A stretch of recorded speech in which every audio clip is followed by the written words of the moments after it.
Subscribe to our channel and press the bell icon to never miss an update. Join the only official Telegram channel of Rao's IAS Study Circle to get relevant material and important updates. Hello everyone and welcome to the weekly edition of Daily News Simplified, where we take up the Indian Express Explains section from the past week and the Sunday edition of the Hindu newspaper. Articles which have been put up for today's discussion are listed on your screen, and the time stamping for these articles is already given in the description box. And the notes with respect to these discussion in PDF format and Word format is also given in the description box. So let us begin with the first article for the day.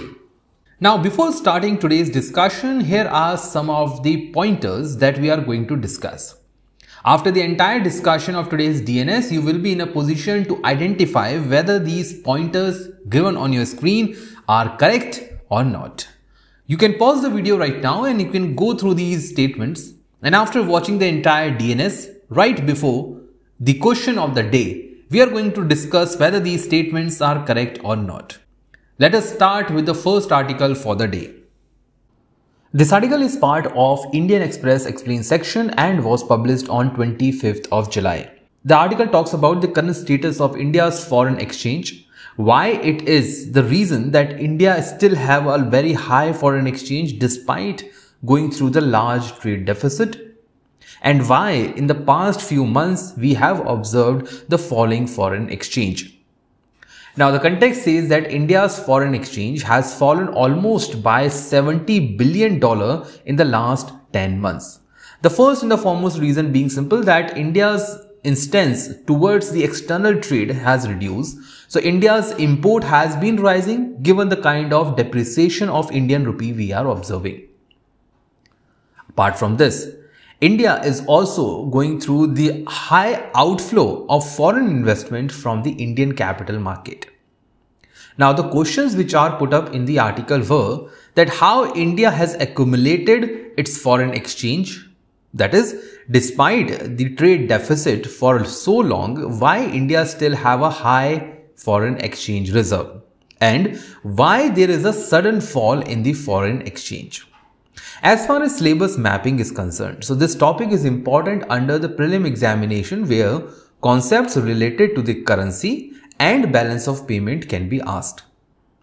Now, before starting the discussion, we should basically know what is Forex or what is foreign exchange reserve. According to the IMF, this is the most authentic definition. This definition is also supported by Reserve Bank of India, as well as supported by other economists such as Y.V. Reddy. According to International Monetary Fund, foreign exchange reserves are the external assets. So first of all, they do not belong to India. Whatever foreign exchange reserve India is holding right now belongs to some other party. India might have earned that, but that does not mean that India will start printing the foreign currency. It will always be an external asset that India is currently keeping.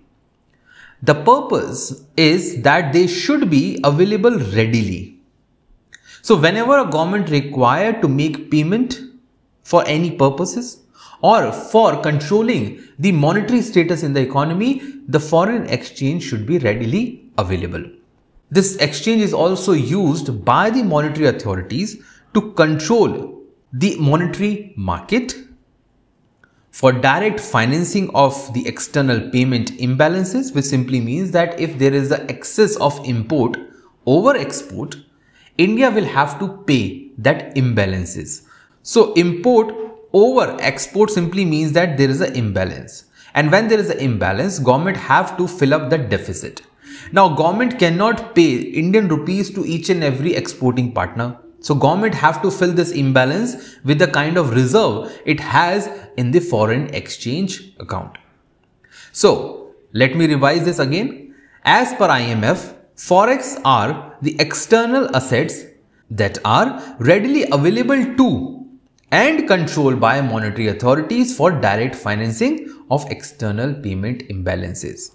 The second reason is that the same Forex can also be used for indirectly regulating the magnitude of imbalances. For instance, if there is an issue with respect to the exchange rate, which currently India is facing with respect to the falling value of rupee. So in this case also, Reserve Bank of India can utilize the payment of dollars in order to regulate the value of rupee or to prevent excessive depreciation of rupee. We have already conducted too many DNSs in the past 2-3 weeks where we have talked about the depreciation of rupee and the role of dollar and RBI. So these are the two important reasons for which government require to keep a certain proportion of their value in foreign currency. And these are the important reasons for which RBI under Reserve Bank of India Act 1934 is the sole authority to maintain, regulate as well as to supply the foreign currency in Indian market as well as maintain the reserves for foreign exchange for India. As far as sources of foreign exchange are concerned, so how does India earns the foreign exchange? So when we say that, let's say India has around $600 billion of foreign exchange, so from where India has earned these assets? The answer to this question would be that the first means to earn the foreign exchange would be from the international trade of goods and services. But here, net earnings would come only when exports are more than imports. Because when India exports something, India will earn foreign exchange. But if India is importing more than what it is exporting, then India will have to pay the earned currency apart from the other currency from its own account. That is the reason why this first point is random used as a source for exchange earning in India. However, in countries like China, Japan and others, yes, international trade remains one of the highest means to earn foreign exchange. The second one is the inflow of capital investment. So foreign capital investors through the routes of foreign direct investment, foreign portfolio investment, foreign institutional investments are looking in India to supply the foreign exchange. So they invest in Indian markets, they invest in real estate market, they invest in consumer goods market, they also invest in the capital markets such as Indian stock market. Through this, they try to put money in India. Now, when they are investing in India, they do not invest in rupee term. They invest in their own domestic currency. And the highest currency traded is, of course, the US dollar. The next reason is the transfer payment such as scholarships, pensions. So a person, let's say, who has worked somewhere outside India is now living in India, and that person, because of his services given to a particular organization, is receiving pension. A student who might have written an examination and have got the scholarship for the education will also be receiving such transfer payment. In transfer payment, there is no quid pro quo. Simply means that a person against the payment is not providing any kind of economic activity. So the student receiving scholarship or the person or a retired person receiving pension is not providing any contribution to the economic activity. The next one is the remittances, in which India holds the first rank. So Indians living abroad are one of the highest source for foreign exchange earning to India. They are working there and they remit money through different channels, including the bank channels, to Indian economy, and RBI tracking this account also benefit from the more foreign exchange earning. The next one is the profit on capital investment or the capital gains. Let's say a person has invested $10 in US market, and in this market the person has got 50% of profit. So what he has got? He has now got $15 as his gain. So this extra $5 will be the capital gain, and this capital gain will flow to India. And this capital gain will then be flowing to India through the exchange of currencies. Next comes the external commercial borrowing. So Indian companies, Indian commercial firms can borrow from international institutions, international markets, international banks in foreign currency. The second last point would be the spendings made by tourists coming to India. So when a tourist who comes to India spend their foreign currency, they get it exchanged with the local currency or the Indian rupee, and that foreign exchange goes in the hand of Indian banking system and ultimately in the hand of Reserve Bank of India. And the last one would be that when India or any Indian institution gets the grant in aids, it may be an NGO also. So if they are getting grant in aids through foreign currency, India will earn the foreign exchange in this manner. Now, if we talk about the current global status of foreign exchange reserve and the current account balances, we'll go through this table, which was also given in the article. As per this table and as per the data provided by the World Bank, as of 2021, China holds the largest reserve of foreign currency and also has one of the largest trade account balances of positive current account in its economy. China is followed by Japan, holding almost $1.4 trillion of foreign exchange. India, as of 2021, resides on 5th position, followed by US. Now you must be wondering that how come US remains in a list where its own currency is being talked about. Well, US also holds the currency of other countries, such as US may also hold Euro, US might also hold Yen or any other currency, let's say rupee. So that account of United States contribute almost $716 billion. Now if we go through this table, you will find that as far as current account balances are concerned, in top 10 nations, US and India are having negative current account balances, which simply means that their imports are more than their exports. Then how come, the real question is, then how come they are having a positive foreign exchange reserve? How they are in a position to maintain that kind of foreign exchange reserve when they are paying more to the world economy than what they are actually receiving? The answer to this question would be here. Well, China, as we know, is the top holding of the foreign exchange. India is an outlier along with the US and the Brazil, where you'll find that they have accumulated a sizable foreign exchange reserve despite having the negative current account. If we go historically, we'll find that in 1990, that the moment just before the economic crisis which India ever has faced, India's foreign exchange reserve since 1990 till 2022 March has increased from $3.96 billion to $607 billion, which is almost 150 times.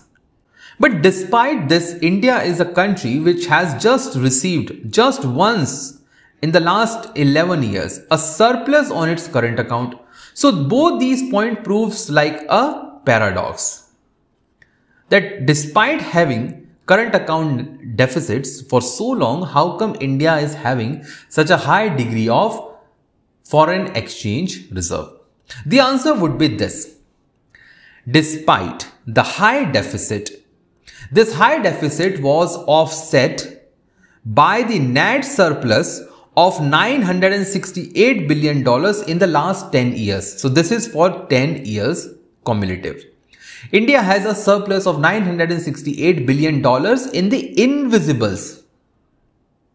And in invisibles, we have exports of software services, remittances coming to India by the overseas Indians, or even the tourism. So all these important factors have provided the money or the filled up the deficit which India was having on current account. Now, as far as foreign exchange are concerned, why do we need foreign exchange? The answer would be this. As per Y.V. Reddy, the ex-RBI governor, there are three reasons. First is for transaction purposes. The second is precautionary purposes. And the third one is speculative purposes. Now, for transaction purpose, we already know it is for balance of trade. So we require money to trade in the international market, that is for transaction. As far as precautionary purpose is concerned, so government required to maintain emergency payments let's say all of a sudden there is a high rise of oil prices. So from where government will get money to pay in dollars? It will get it from the foreign exchange reserve. And the third one is the speculative, that is to maintain rupee stability in exchange market. Now, the last point for today's discussion would be, what is the composition of India's foreign exchange? If we are saying that India is having over $600 billion of foreign exchange, what this $600 billion constitutes? So the $600 billion includes the foreign currency assets, that is different currencies. It may be a dollar, it may be euro, it may be yen and others. The second one would be the special drawing rights or the rights held by India in IMF. It is more like an IMF currency where India has invested as per its economic power. So India is holding SDR, and this SDR could be used by India for international transactions. So it is more like an international currency for IMF. The third would be the physical gold. So India is also holding gold, and this gold is held by India in order to have precautionary purposes, as we are talking about. So there might be a case where in international market a particular currency, let's say dollar, does not performs well, and people and the other countries stop taking dollar as a payment. Now if they stop taking dollar as a payment, India should have something which they can pay instead of dollar, and here SDR and gold will be beneficial. The last one is the reserve position with IMF. Now, reserve position with IMF simply means that what India is holding in IMF, so rupee in IMF minus India's quota. So let's say India's quota is $1 billion, but India is holding its own currency at $5 billion. So the excess of $4 billion will be India's reserve for contingency or for future emergency. Now, with this discussion in place, I am going to leave you with these two practice questions. So read these questions carefully and try to answer them in the comment box. Let us now move to the next article for the day. This article is part of Indian Express Explains section and was published on 29th of July. The article talks about the hike in the Federal Reserve interest rate, that is the interest rate by the US Central Bank, and will there be a recession in US or not? So we will analyze the entire article given the kind of data we have and try to identify whether recession is coming to the global economy or not. Now the context says that Central Bank of US, that is Fed Reserve, has once again raised the federal fund rate to ease the 4-decade high inflation in US. Now inflation in US has reached almost closer to double digit, and because of that the US authorities are worried that if the inflation keeps on going in that manner, that will destabilize the entire economy. Now US authorities are assuming that the inflation is caused in the country because of high demand over supply. So supply in the short run has not been very high, on the other hand the demand has suddenly increased. Given the situation, inflation has come closer to the double digit. Going by the same trend, the Fed Reserve has yet again decided to increase the federal fund rate. We'll discuss about this rate in a short while. So previously the federal fund rate was close to 0, now it is 2.5. Now what is federal fund rate? It is the interest rate at which commercial banks in United States borrow from each other. Please do remember this. It is not the case where these banks are borrowing from the central bank. It is a rate where they actually borrow from each other overnight. In India, we simply have call money which is functioning in the similar manner. I am repeating, similar manner, not the exact same manner. So let's say there is a bank A and there is bank B. So bank A is giving bank B, let's say $10,000, and bank B will pay, let's say, 0 interest on this, because previously there was a 0 interest. Now as the interest rates are higher, Bank B will not demand $10,000. It may reduce the demand of dollar because now they are also paying the interest rate of 2.5%. Previously they were not. So what will happen? Bank B will reduce the demand of liquidity or the demand of money in the economy. When demand of money will fall, ultimately it will lead to the lower inflationary pressure. So rising the federal fund rate or the rate at which commercial banks borrow from each other will now reduce the inflationary pressure through lower liquidity. Now, US Fed, that is the US Central Reserve, cannot directly specify what federal fund rate is going to be. So how they impact it? They target the same rate of interest through the manipulation of money supply or controlling the money supply.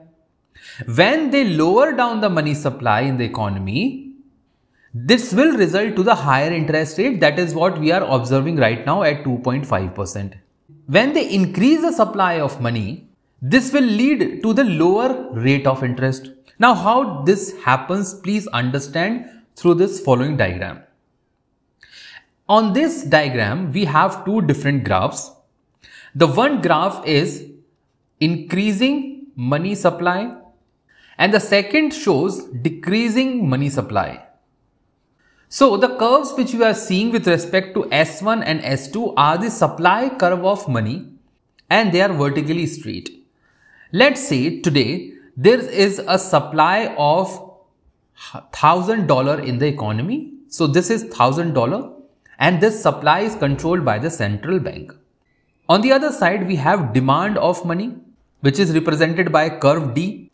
So demand of money simply proves that as the rate of interest is higher, there will be less demand. And as the rate of interest falls, there will be more demand. So there is an inverse relationship. As far as interest relationship with supply of money is concerned, it has no relationship. Whatever may be the interest rate, the supply of money will be controlled by the central bank.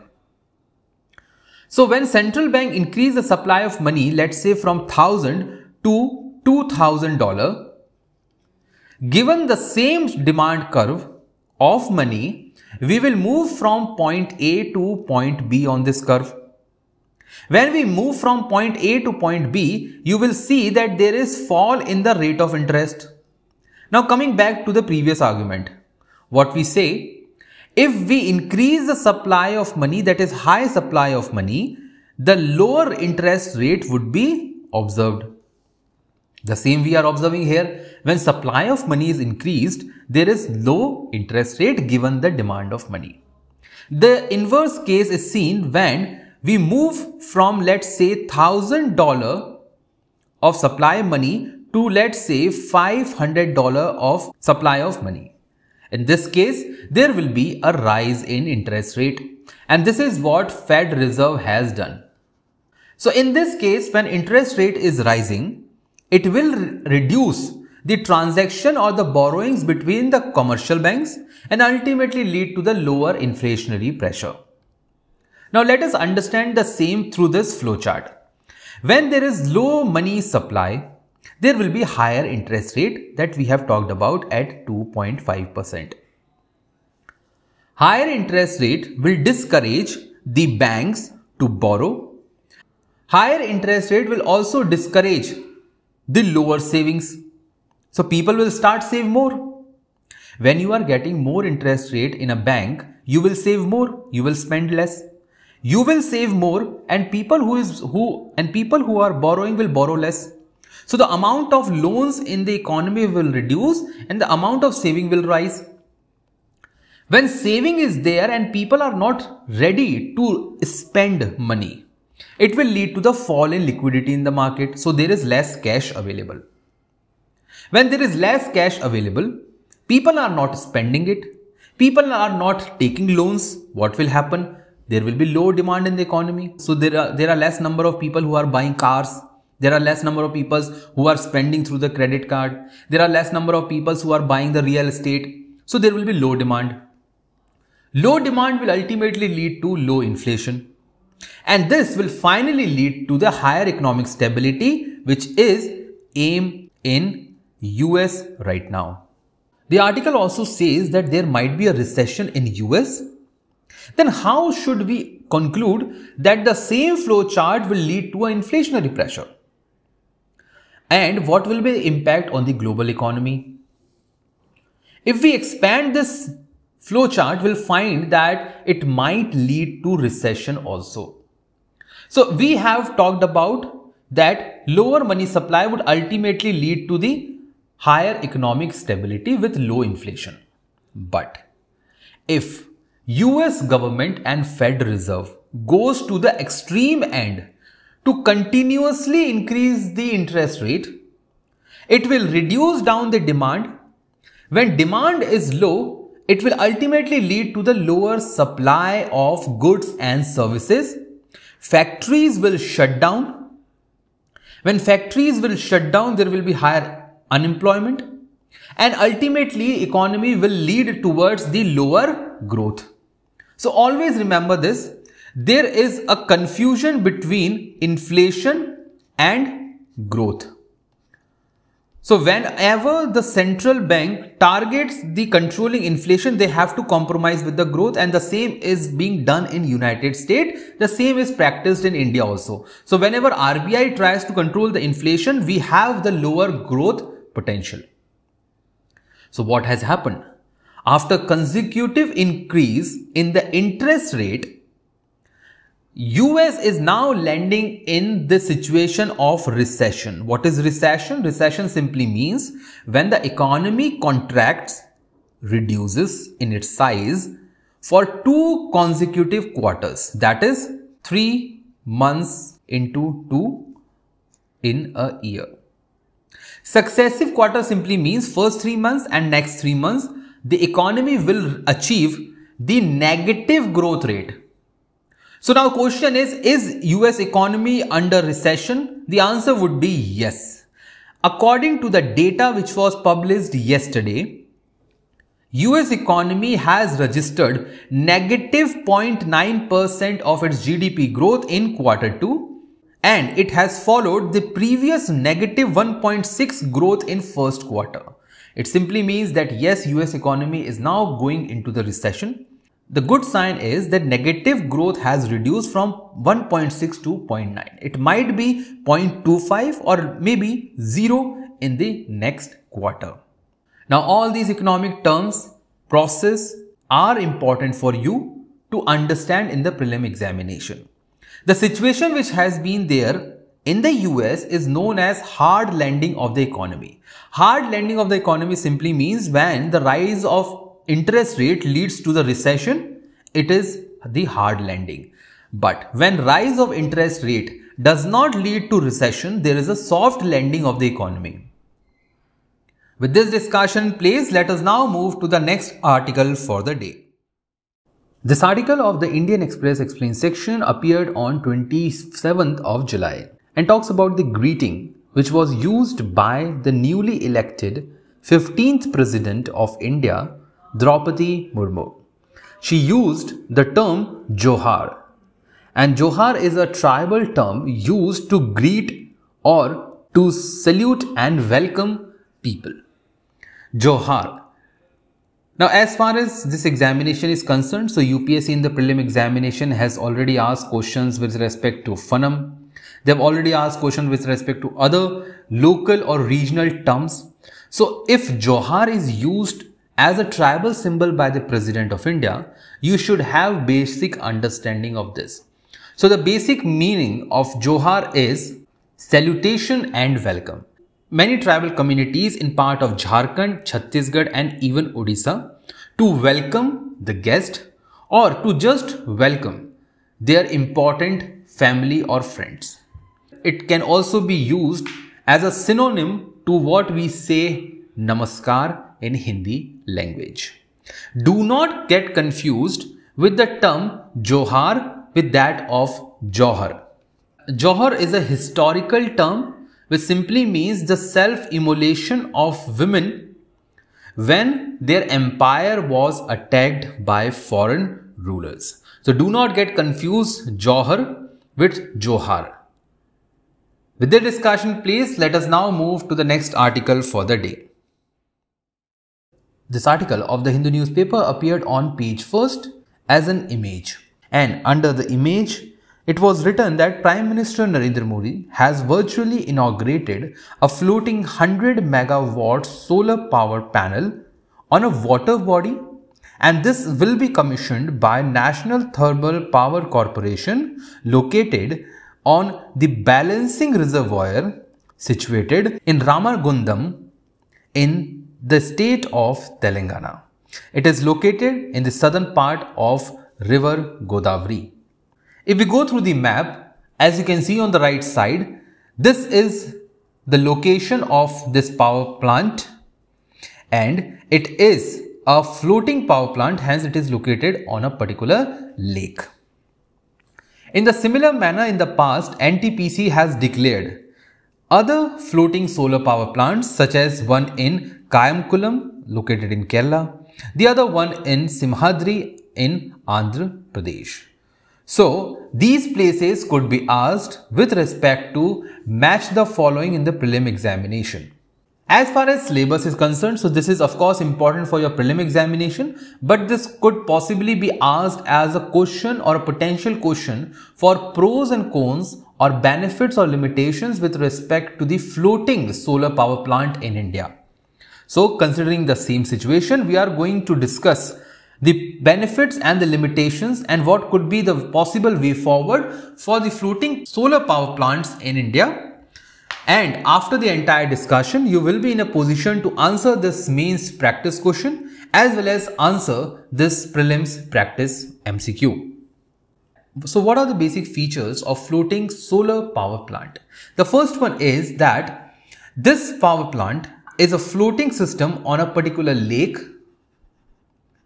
because having such power plant on river is not possible, because on river the water movement is very fast. As river is located on a slope, hence creating a stationary water is not possible. So this floating system is being anchored through the special high modulus polyethylene. So do remember this is a very important point. So high modulus polyethylene ropes are used to keep the system floating on lake water. Without these ropes, the solar panel will get detached and will be floating individually and might even submerged inside the water. So that is the reason that this is the basic unit, this is the base, the foundation of a strong floating solar power plant. In this system, government is also using the underground cables to supply the power from the solar power plant to the other locations. All the electric equipments, including the inverter, transformers and others, are also floating on the same platform using the cement as a base. So, in the power plant that has been commissioned at Ramagudam in Telangana will have all these floating features and will work in an integrated manner.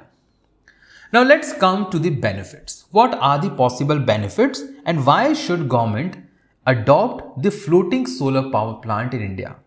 The first one is it will require the minimum land, as these power plants are located on the water bodies. So water bodies always remains open. There is no vegetation, there is no forest area, there are no highways. So nothing is situated over a water body, it's open. Hence, relocation of a particular land area is not required. If excess land requirement is not there, so we will not be required to evacuate people who are staying in a particular place, especially the tribal people. So what normally we see that whenever there is a power plant, let's say the hydroelectricity power plant is there, solar power plant is there. So people who are living in a particular locality are transferred, are translocated to the other places. That will not be a matter in this case. It will not be limited to the remote locations. So you must have seen that in case of the solar power plants, most of the solar power plants are located in the desert area. So there is Badla in Rajasthan. Similarly, we have in the Kutch area. Such remote locations are not required. They can be set up at any particular place where stationary water or a particular lake is situated.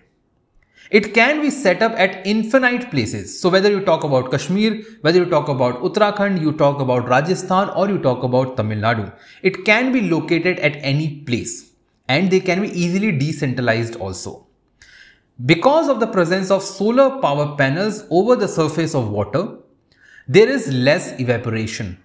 And according to the government, the evaporation will fall up to 40% after the installation of these solar panels. So it is also the water saving technique. As we are going through the renewable sources of solar power, and it is also the continuous sources of solar power supply, we can say that yes, we are going to avoid the equivalent CO2 emission in the environment that will ultimately help India to achieve the targets in Paris Climate Deal. It can also be used over the polluted or the wastewater. So if that, let's say there is a particular area in a village where the wastewater, or in an area around the urban center where the wastewater is collected. So these solar power plants can even be set up on those wastewater. So it is a win-win situation. Later on, the same wastewater can be recycled into the other one and can be used for other purposes. Water beneath the solar power plant remains cool, and because of its lower temperature, the solar power panels will have long duration, long surviving and efficient working. The shade that the floating solar power are producing can reduce the presence of algae. As you must have read that algae bloom is a result of solar energy. So lower the solar energy will be there, lesser will be the chances of algal bloom inside the lake.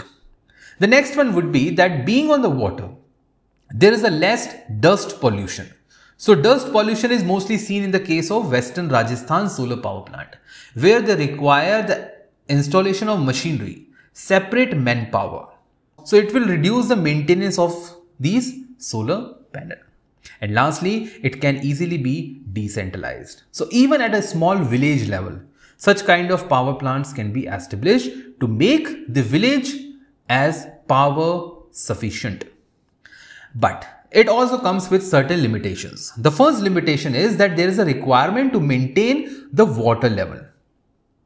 We cannot use them in shallow water or marshy land, not even suitable for the wetlands. So all these places have less water.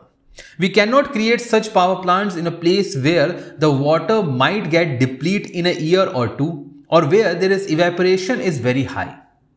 It is not possible to create such projects on large lakes because there might be the friction because of the wind energy. And the panels may not be completely corrosive resistance. So they require even the maintenance or regular replacement, which might actually lead to the cost escalations. So what could be the way forward? The first way forward is that there should be gradual installation. We should not be in a hurry to bring such technology everywhere in India. And that is the reason why government is going gradually. So we should wait till the technology becomes widely accepted across India. It should not be treated as an alternative to the conventional solar power or the power on the terrestrial areas. So the terrestrial solar power should not be disregarded just because we are adopting the floating solar power. The third would be that government should now also start exploring more private participation in this field. So with this discussion place, again we come to these questions. So read this mains practice question that floating solar power is now gaining currency in renewable sector.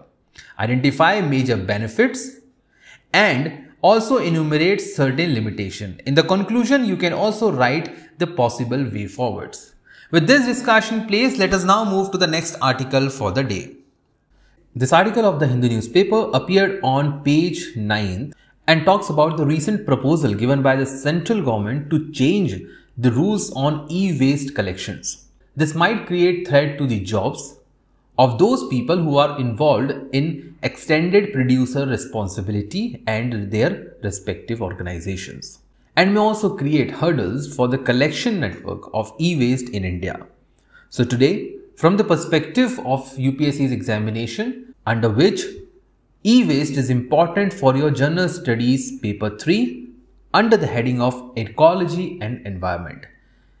UPSC has been asking questions with respect to the pollution and pollution related matter in the prelims as well as the mains examination. So let us look into what the real matter is all about. Before that, we will look into what e-waste is. Electronic waste or e-waste is the waste arising from the end of life of electronic products not while they are functioning, end of life of electronic products such as computers, mobile phones, and this has now become a matter of concern. Currently, at global level, world is producing almost 50 million tons of e-waste as per 2020 data. India is the third largest e-waste generating nation, producing over 2 million tons each year. As of now, based on some raw figure, India has almost crossed 3 million tons in its e-waste. But the issue arises when 90% of the processing as well as collection comes from the informal sector. And because of this, many environmental and health externalities have been evolved across India with respect to the soil pollution, water pollution, and even the threat to the human health. As of now, that is by 2022, government has taken the following initiative. They created e-waste management and handling rules 2011, further revamped in 2016. Under these rules, they have provided the extended producer responsibility where the producer of electronic has to go with the approach of polluters pay principle, where they set the important targets of collection, and these targets have been set up by Central Pollution Control Board to be met.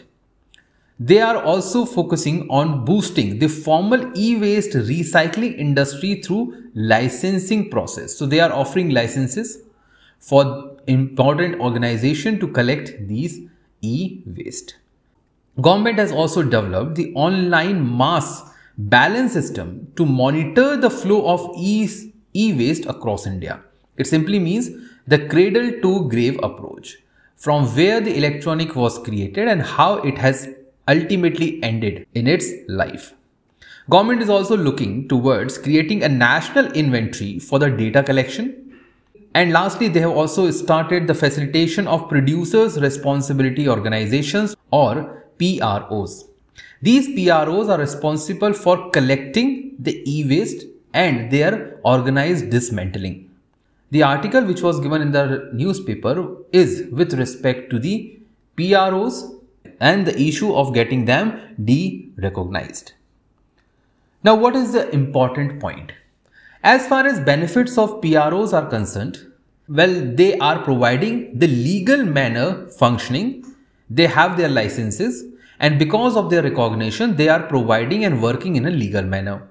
They have a basic contractual tenders where they have a contract with the company and try to collect the e-waste from respective companies. They also work for the safe disposal without any wastage to the environment.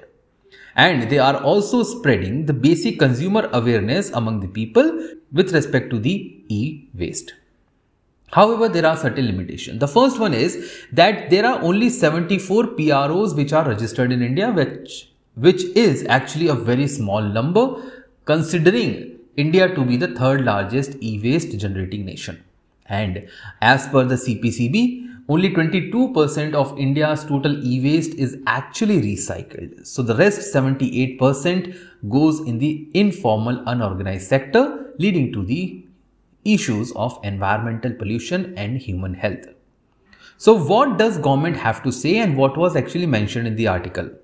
The article says that government will now dismantle these PROs, 74 in numbers, and will transfer all the responsibility of recycling this e-waste to the authorized recyclers, large companies with large handling capacity, and only handful of them are actually present in India, not even 74.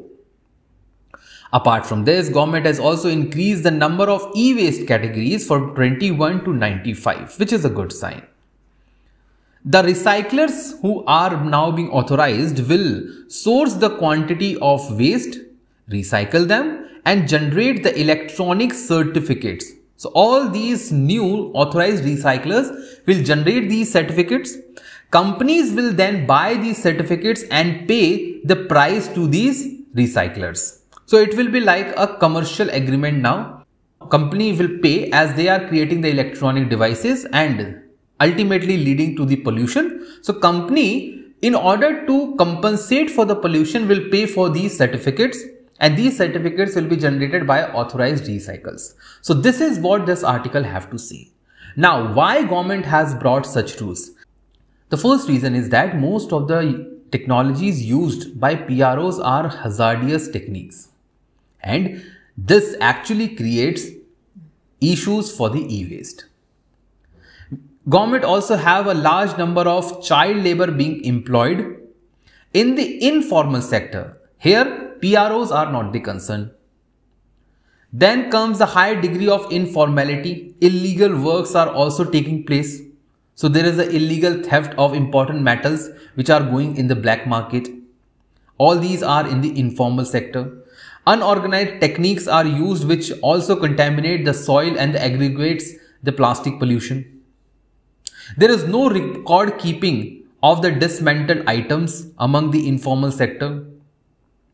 The new rules, according to the government, will actually enhance the accountability of these recyclers. These rules will also completely track the recycled material, as we have talked about previously. And most of the PROs actually go through the double counting of their electronic waste, which will not be a matter now.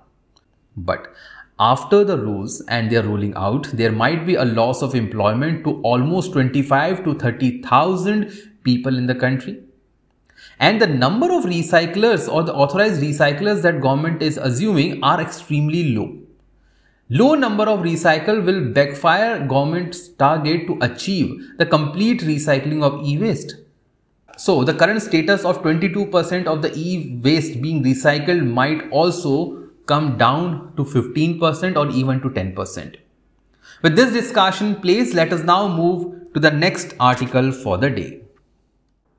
This article of the Hindu newspaper appeared on page 8th, where recently India's first All India District Legal Service Authorities meet was organized, in which Prime Minister has called for speed up of the releasing of the under trials in Indian jails. District Legal Service Authorities were created under the Legal Service Authorities Act 1987 that we will discuss in today's article. As far as syllabus is concerned, so this topic is important under the macro headings of governance, especially the legal governance, important legislations, role of judiciary and criminal justice system in India. After the entire discussion, you will be in a position to answer these two important practice MCQs.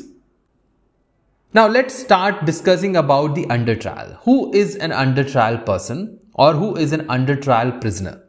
According to the Indian laws, these are those people who are facing a trial in any court, and during such trials they are kept in a particular jail under the judicial custody. So, if they are living in a particular jail, it is because of the magisterial order given by a legal court, hence they are under the judicial custody.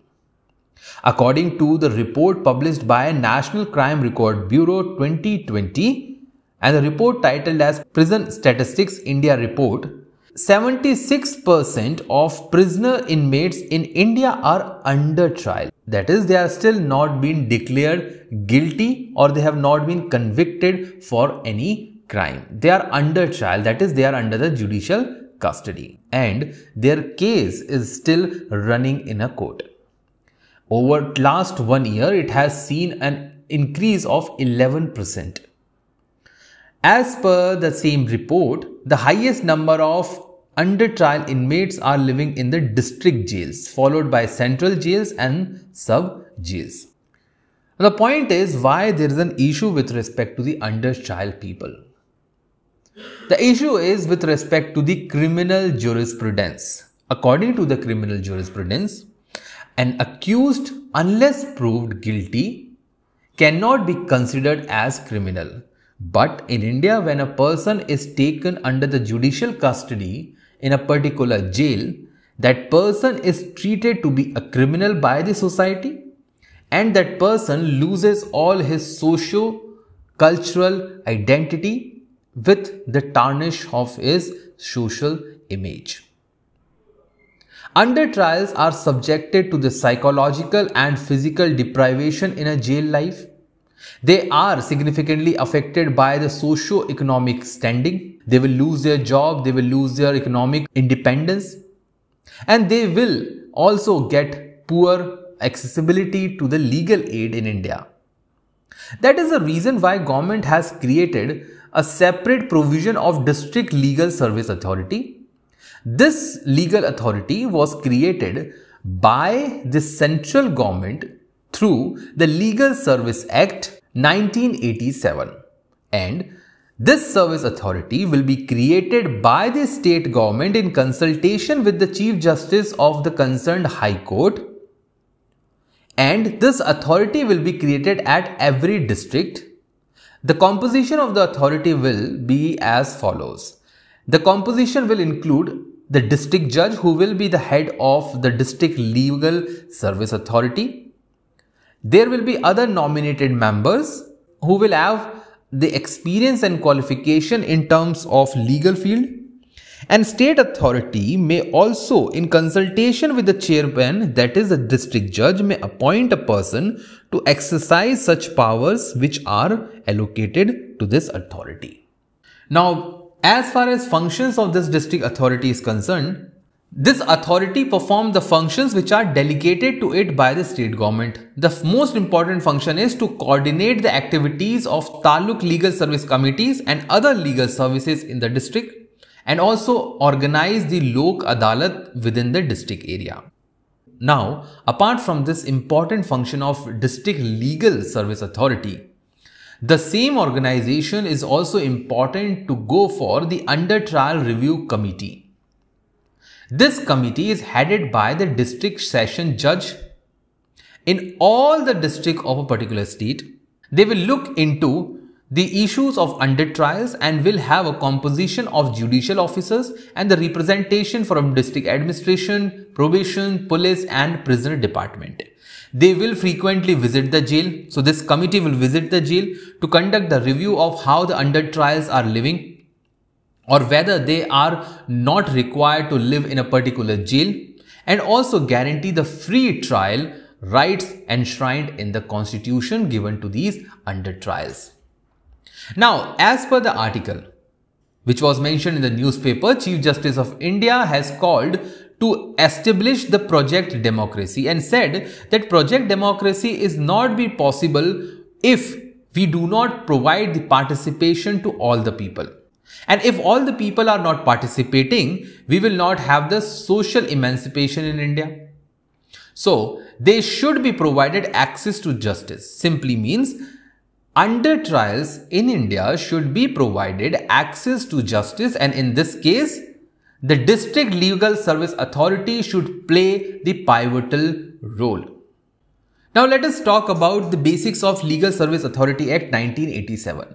According to this act, there will be a separate authority at national, state level and even at this district level to provide the free and competent legal services to the weaker sections of Indian society. It will help in providing and securing the justice to the people. They will organize the Lok Adalat and also the alternate dispute mechanism to reduce down the burden of excess number of litigations in the Indian judicial system.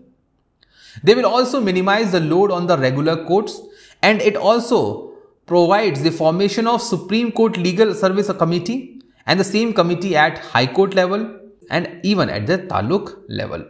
The function of the National Legal Authority will include framing the effective and economic schemes, providing the justice to the weaker section, train the social workers in the legal skills to help the poor, undertake the important research in this field, evaluate and monitor the implementation of whether the legal aid provided is being implemented or not, provide grantinates for specific schemes, develop programs for clinical legal education for the people, help voluntarily social welfare institutions to achieve the targets, and also coordinate and function with the different authorities.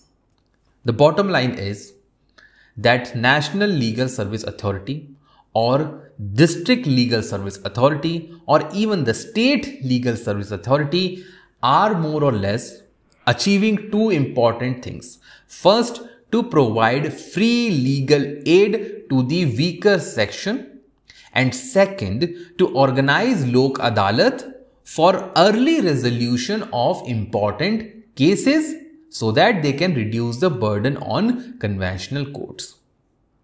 Now, the question arises that what is actually the legal service is? Now, as per the Act, legal services would include any case, any court, any legal matter. So when we are talking about providing legal services to the poor person, it includes any case of a poor person, lodged in any court, fighting any legal matter. And now the question is, what is free legal aid? It is the legal service provided to the poor and the marginalized section according to this Act. And as you can see on the right side, all these are the marginal sections which are provided this important free legal aid. This legal aid will include representation of a person by an advocate given or allocated by the government, payment of their fees, expenses of the witnesses and other important charges. So a poor person will not be required to pay any such charges.